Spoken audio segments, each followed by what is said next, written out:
The Kraft Foods Company presents The Great Gildersleeve.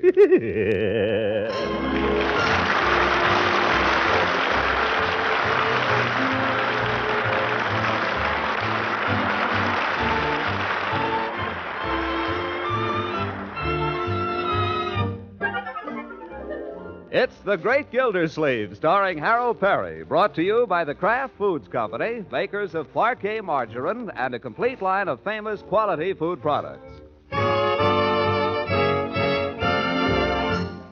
We take you now to Summerfield, home of that prominent figure and humble servant of the people, Throckmorton P. Gildersleeve, who is to be found this morning, as every morning, seated at the breakfast table, fortifying himself for the day's work ahead.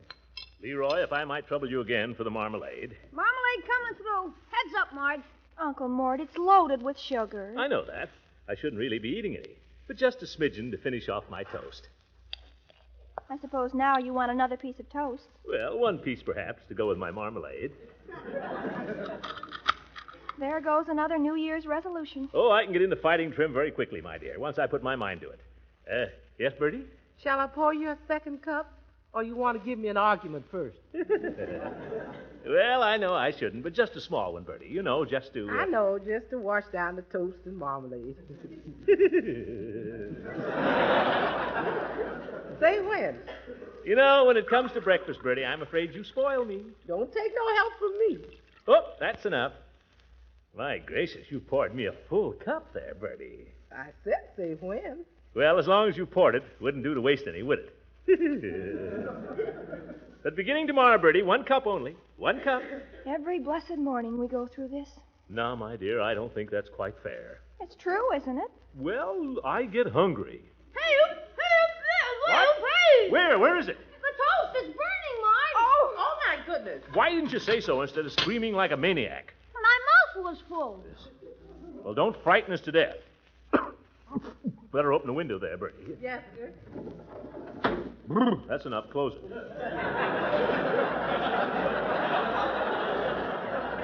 Open the window, close the window. Is this too well done for you, Unky? Well done. It's burnt to a crisp. Okay, I'll make you another piece. Don't trouble yourself, my dear. Seems I can't eat even a piece of thin, dry toast without general disapproval around here. Seems I'm to be denied even a crust of bread. Don't bother to make me another piece, my dear. I couldn't eat it. It would turn to ashes in my mouth, if not before. Now stop carrying on. It's already in the toaster. Yeah, but you haven't turned it on. Oh, there. I could starve for all anybody seems to care. But don't mind me. I'm nobody. You just pay the bills around here. You darn right. Doorbell, Bertie. Wonder who that is. Hooker? Oh, 20 to 9. Have to gulp my coffee and get down to the office. You better get a move on, too, kids.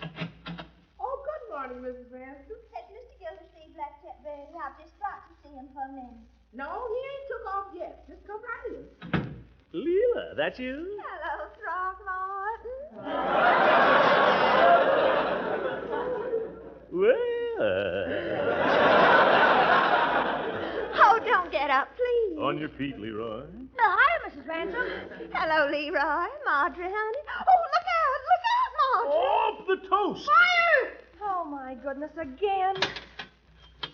Look at that. Will somebody please take the responsibility of watching the toast? I'm sorry, Unky. I guess my mind was somewhere else. Your mind is always somewhere else. If you could just find out where it is and move there. Oh, now, don't be a cross patch, Throckmorton. Well, I'm sorry about this, Leela, but the way things have been going here this morning, I've hardly been able to get a bite to eat. Leroy, you're already late to school. Holy cats, he's right. Come on, Marge.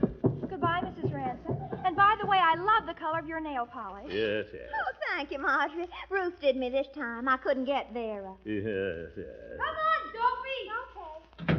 You've been avoiding me lately, Throckmorton, haven't you? Avoiding you? Yes, you have. Now, fess up. I haven't seen you in days. Well, I've been busy at the office. I tried to call you last night, and you weren't in then either. Well, last night I was doing something else. You see... Oh, it doesn't matter in the least. I just wanted to tell you that you'd better start being a little bit nice to me now, because I'm coming into money. Money? I'm on my way downtown right this minute to try on a Persian lamb coat.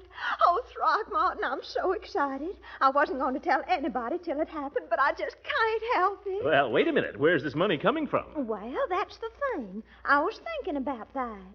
It could be Auntie Pooh. She isn't so terribly old, but she married real well. I just hate to have a go, of course, but we all have to go sometime, don't we? And, I always was her favorite niece. Leela, I don't understand this. Where did you get the idea that you were coming into money? Oh, gracious. I didn't tell you about Mr. Sartorius. What? Who? Sartorius. Sartorius. Who's he? Oh, well, he's just wonderful. Everybody who's been to him says so.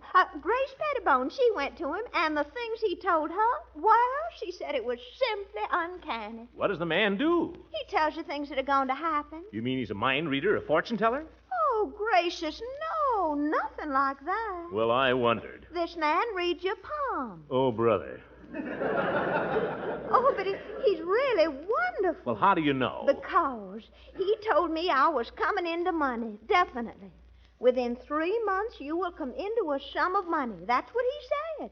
And that in itself is uncanny because I was just wishing I had some money. But, Leela... Oh, and that's not all. He told Grace Pettibone her son was going to be discharged from the Army, and he was last week. Of course he was. The war's over. They're all going to be discharged sooner or later. It doesn't take a mind reader to guess that. I knew what you'd say, Throckmorton. You're so conservative. That's why you've never gotten anywhere. Oh? Oh, but you see, when I'm wearing my new Persian lime and driving around town in my new blue convertible, you wish you'd listen. Convertible? Leela, you didn't put any money down. I'm having a demonstration this afternoon. Look, Leela, do me a favor. You don't have to listen to anything I say. But before you get in any deeper, talk this over with Judge Hooker. Horace? Gracious, he's worse than you.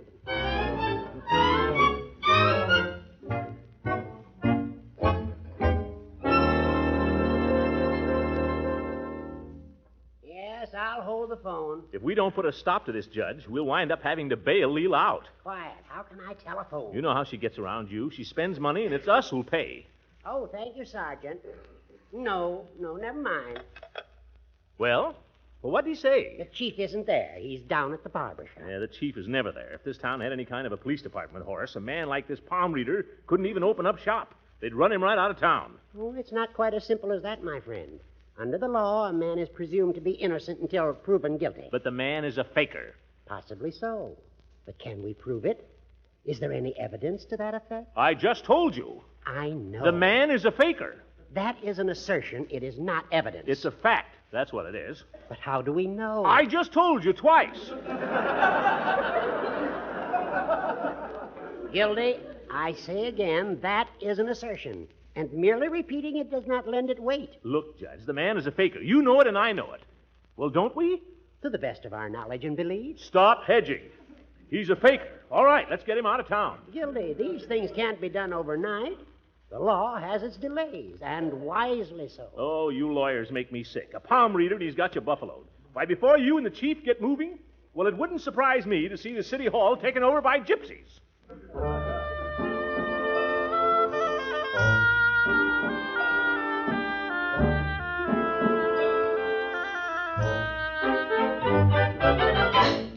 Hi, Commissioner. Hello, Floyd. Where's the chief? Is that... Got him here, right under the towel. Well, unveil him. I want to talk to him. That you, Commissioner? Well, hello there. Come on, sit up. I got something I want to say to you. Anything you can't say to me laying down? Yes, you've been laying down on the job altogether too much lately. Now, Commissioner, is that nice? Hoist me, Floyd. There you are. What's the beef, Commissioner? Gates, this town is full of racketeers. Well, that's news to me. You bet it's news to you. You don't know half of what's going on around here. Now, Commissioner, do I tell you how to run the water department? Somebody better. Only joking, Commissioner. You stay out of this, Floyd. If you ask me, Commissioner, the department has a pretty good record this past year. A pretty good record. That's telling him, Chief. Yeah. We made more arrests than any previous year, except 2. I know. Illegal parking. There isn't a legal place to park in the whole city. That's telling him, Commish. Listen, what is it that you're after anyway? There's a fellow I want run out of town. Well, we'll certainly tend to that, Commissioner. Yes, sir, right away. Is there any particular reason, or do you just not like the guy? The man's a crook, a faker. He calls himself a palm reader. But if you ask me, he's running some kind of a confidence game. And if you were on the job instead of lying here getting your fat-face massaged... Commissioner, let's not be calling names, shall we? That can only lead to nothing but hard feelings. Well, confound it, why aren't you doing something about it? Now, don't you worry. We have our eye on all these fellas. We're watching them. Yeah, and while you watch them, they're swindling innocent women on State Street in broad daylight. Anybody we know? Mrs. Ransom, for one. Oh. Say, how's she been lately? I haven't seen you and her, She's fine. This fella's on State Street, you say, this palm reader? I thought you had your eye on him. He's next to the candy store there. Next to the candy store, eh?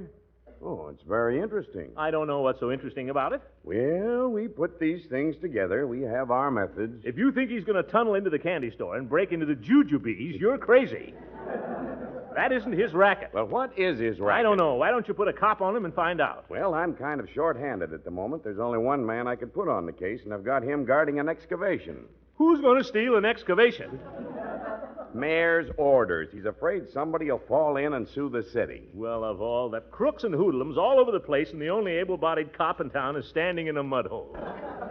You run your department like a flatfoot. Like a... Commissioner, that's a word I take exception to. Well, that's all you are, a typical flatfoot. If I couldn't run the department better than that... All right, if you know so much, why don't you go out and get the evidence on this guy? By George, I could. All right, go ahead. You bring us the evidence, and we'll put that guy in the jug so fast his head'll spin. Yeah, Commissioner, why don't you? Well, suppose he suspected I was up to something. Oh, you got nothing to worry about. He'd never take you for anything but a politician. Some to shake him down, maybe. Oh, thank you, Floyd Munson. I don't know that I'm crazy about going there alone, though. Suppose the fellow was armed. Floyd will go with you. Oh, well, hold on now. I don't know. I got the shop here. Well, make you deputies, both of you. Then you'll have the law behind you. Deputies? Well, can you do that? Can I? Huh. Raise your right hand. Yes. You too, Floyd. Okay. You do solemnly swear to uphold the laws and charter of the city of Summerfield, so help you? It's done.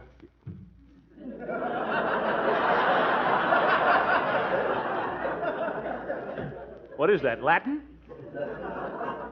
You mean we're deputies? You're deputies. Well, what do you know? Where's the badge? Well, here. Here, I'll lend you mine. But don't lose it. I'll pin it on my chest. There. How do I look? Well, I'll be darned. Now you look exactly like a flatfoot.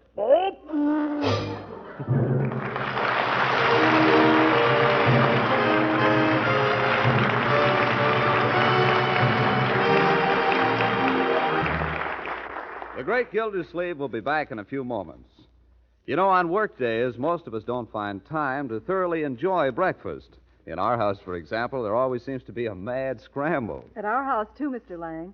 But I try to see that my family gets a proper start for the day by selecting foods which provide plenty of nourishment. And, as most women know, the spread you serve with bread and hot toast is one of the most nourishing foods on your breakfast menu. Millions of women have found that Parquet margarine has both the nourishment and flavor that satisfies early morning appetites. Well, Parquet's flavor is certainly delicious when it's melting into piping hot toast. Yes, on toast, pancakes, or waffles, Parquet is still unmatched for flavor. And Parquet margarine is one of the best energy foods you can buy. It's made from wholesome, highly refined vegetable oils. And to help produce that sweet, dairy-like flavor for which Parquet is famous, Kraft blends in freshly pasteurized, cultured skim milk. So, even if you do have to hurry through breakfast, make it a good, nourishing one by including delicious, economical Parquet margarine. That's Parkay, Parquet margarine, made by Kraft.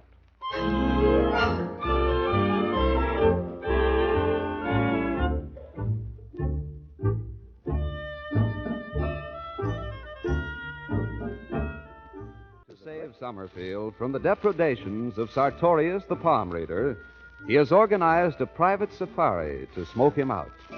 The expedition consists of Gildersleeve and Floyd Munson, whom we pick up now as they approach the Swami's place of business. Well, what do we do now, Commissioner? We go in. What do you think? Sure. Okay. Sure, let's go in. I will admit, I don't like them black curtains in the window. Anything could go on behind a curtain like that. That silly black curtain is part of the show. This fellow's in business, Floyd. He's got to treat us like any other suckers. Well, take that badge off your vest. It's sticking out. Oh? I thought it might scare him a little. If he thinks you're a cop, he'll shoot you. Stick it in your back pocket. Okay.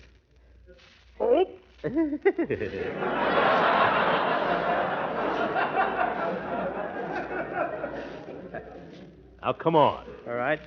I guess we can handle him between us. There won't be anything to handle. Don't worry. Gee, he's got one of those bells when you open the door. It's like Peavy. Yeah, but where is everybody? Good afternoon, gentlemen. Get it? You wish a reading from Sartorius? Yes, we do. Well, if you will kindly be seated, I will ask the master to see you. Thank you. Yeah, thanks. I know what you're thinking, Floyd, but don't say it. I bet you was thinking the same thing, wasn't you, Commissioner? Maybe I was, maybe I wasn't. Kindly remember what we're here for. Oh, I know. She's just part of the act. Well, I'll let a dame like that read my tea leaves any day. Shh, shut up. Here comes somebody. Gentlemen, Sartorius greets you. Sartorius welcomes you. Sartorius awaits your pleasure. Well, we just want a reading, if that's what you call it, my friend and I. You both wish reading? Yeah, both of us. $2 apiece, that right? Sartorius's fee is $2 for a complete reading of the poem Past, Present, and Future. Paid in advance? And that is Sartorius's policy. It's... Well, here's $5 for both of us. You got change? Sartorius never carries money. Oh. Kalinga! Kalinga! Yes, master? The gentleman offers money. Yeah. Can you change a 5, miss? I want to pay for both of us. Thank you. Here's $1. Thank you. Well, go ahead, Floyd. Okay. Can you work on me right here, Doc? I don't care if my friend hears whatever you say. Very well. Kalinga, the light, please. Yes, master? And the music. Yes, master.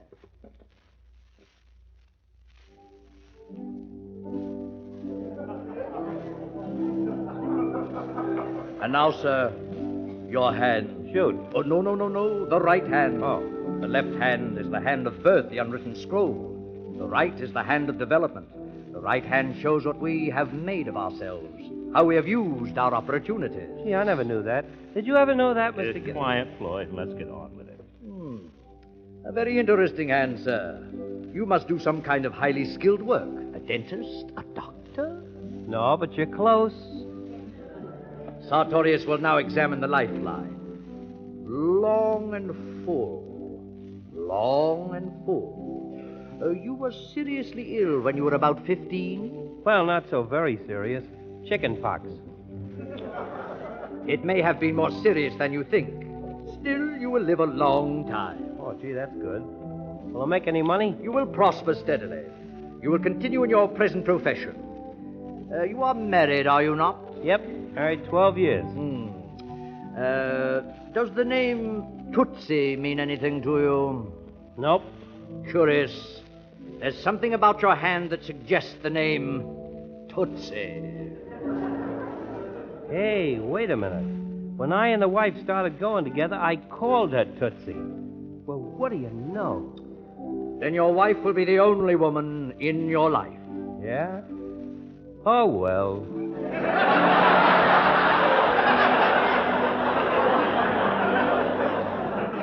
That is all, sir. Sartorius has spoken. That's all? Boy, that's a fast $2. Sartorius has spoken. Now the other gentleman, please. Yeah, get up, Floyd. Get up. Move over. It's my turn. Yeah. Right hand? Yes. The right hand is the hand of development. The right hand shows what we have made of ourselves. Yes, I heard all that. Go on with the reading. Sartorius will read the past, the present, and the future. Sartorius will... No. Stop the music. What's the matter? Sartorius will be unable to read the gentleman's palm. Unable? Why? There are some things man must not know.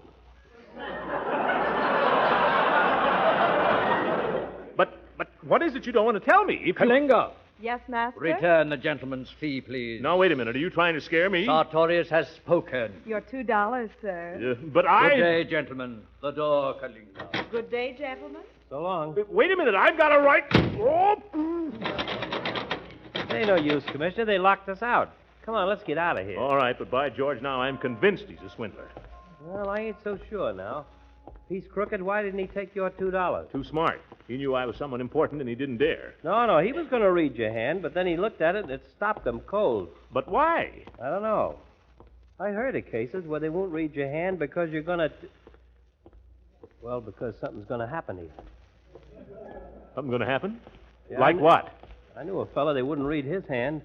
Next day, he fell out of an 8-story window, broke both legs in his neck. Kill him? You said it. Well, I don't care. This fellow Sartorius is nothing but a faker. Yeah, he knew I had chicken pox. No, he didn't. You told him. Well, what about Tootsie? Can't get around that. He could have heard about that. Not a chance. I ain't thought of the name in 10 years. Don't exactly fit her anymore, you know.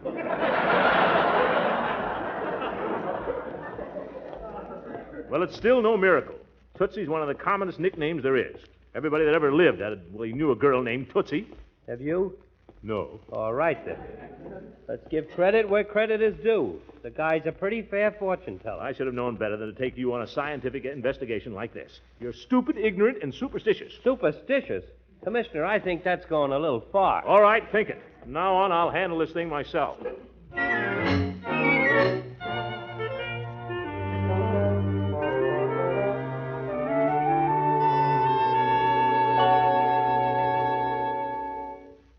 I'm dreaming of a white Christmas. Dee, dee, dee, dee, dee, dee, dee, dee.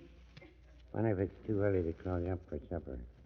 May your days be merry and bright, and may all your Christmas... Well, hello, Mr. Gildersleeve. What can I do you for this evening? Joke me no jokes, Peavy. I'm not in the mood. How about a nice cherry phosphate? Great pepper upper, they tell me. Take more than a cherry phosphate to help me. I've been trying to save the community, Peavy, and the community doesn't want to be saved. Well, that's the way of the world, Mr. Gildersleeve. What particular reform have you been working on? Been trying to run a swindler out of town, that's all. And I get no cooperation from the courts, no cooperation from the police department, no help from anybody.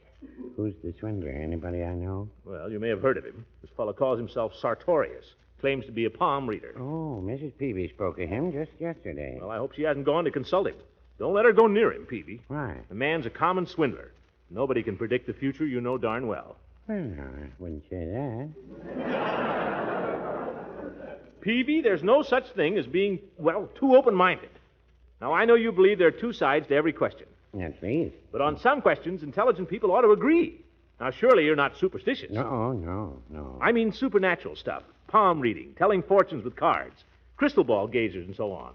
You don't believe in that kind of stuff, do you? Well, I wouldn't say I believe in it, no. On the other hand... On the other hand, she had warts. I tell you, Peavy, there are no two sides to this question. Are there? Well, if you don't want to hear what I was going to say... Not if it's some supernatural theory. No theory, Mr. Gildersleeve, just fact. Now, my cousin married a woman that claimed she had the gift of second sight. She claims she had it. So what? What if I claim I can fly? Nobody'd believe it. But if you don't want to hear what my cousin's wife did one time, just say so. I'm not one of these fellows that likes to talk just to hear himself talk, you know. I'm sorry, Peavy. Go ahead. Tell me about your cousin's wife. Well, one day she went on a little trip. And coming home, all of a sudden, she had this vision. She saw her husband drowning. My cousin. What do you mean? She saw him drowning? Just like a picture, she said. There he was in the water, going down for the third time. So she rushed home, and when she got there, what do you think she found? He was washing his hands. He was washing the car.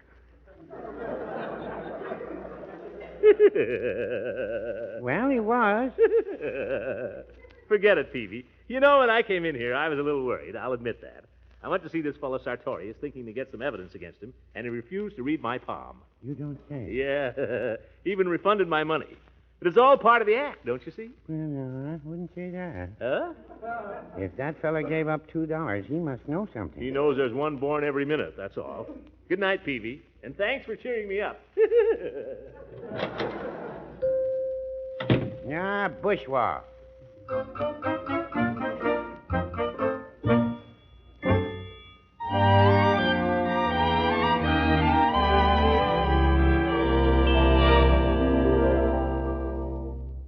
All right, Leroy, you've been stalling around long enough. Now go to bed. I'm not stalling, Unc. I was just putting my books together neatly so I can find them in the morning. Very laudable, but these inspirations have got to strike you earlier, my boy. Now beat it. Okay. And that doesn't mean reading in bed for an hour either. Lights out. Gosh, why did you have to think of that? Huh? Okay, Unc. Good night. See you in the morning. Doorbell, I'll go, Unc. Leroy, I'm perfectly capable of answering Hello, my... Leroy. Is your uncle home? Sure. Come on in, Mrs. Ransom. How have you been? Haven't seen you in quite a while. Leroy? Yes, run along, Leroy. Throckmorton, it's happened. What's happened, Leela? The money. I got a wire. Some old stock that Beauregard left me. It's suddenly worth goodness knows how much. What? You see, everything's worked out just like Mr. Sartorius said. Isn't it thrilling? Throckmorton, aren't you going to say anything?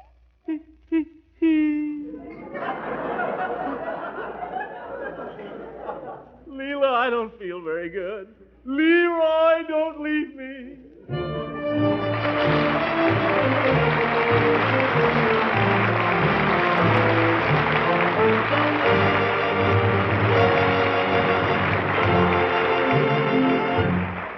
We'll hear from the great Gildersleeve again in just a moment. A little while ago, I was talking about the hurry-up breakfast many of us have on workdays. Now, I think it's equally true that we try to enjoy a leisurely breakfast on Sunday. Most of us want something a little different for Sunday breakfast, such as pancakes, waffles, French toast, or hot breads. And to make these good foods really hit the spot, I'd like to recommend that you try spreading them with Parquet margarine. Here's a spread that millions prefer for its fresh, sweet flavor. And on hot foods, Parquet margarine really proves why it's still unmatched for flavor. Another wonderful thing about Parquet is that you can enjoy this fine-flavored margarine for only about half the price of costly spreads. Try it soon. That's Parkay, Parquet margarine, the quality spread for bread made by the Kraft Foods Company.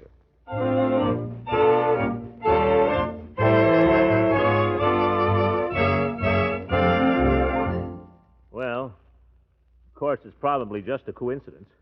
But anyway, Leela, what the heck? We all got to go sometime. Here today and gone tomorrow. What I say is, if you've only got a short time to live, you might as well make the most of it. I think you're right, Throckmorton. Yes, sir. Loaf of bread, a jug of wine, and thou. Eat, drink, and be merry. Hey, hey. Hey, Leela? That's right. Leela, would you go to church with me tomorrow?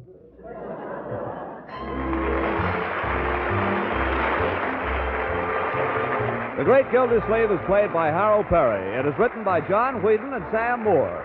The music is by Jack Meakin. This is John Lang speaking for the Kraft Foods Company and inviting you to listen in again next week for the further adventures of the Great Gildersleeve.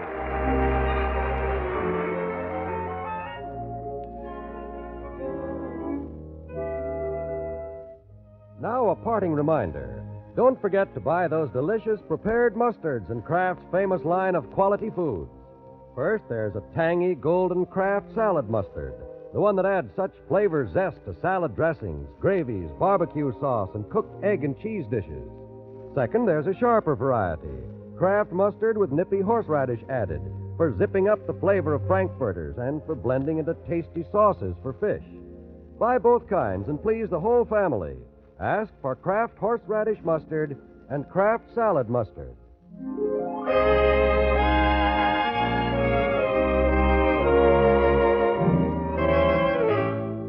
This is NBC, the national broadcasting company.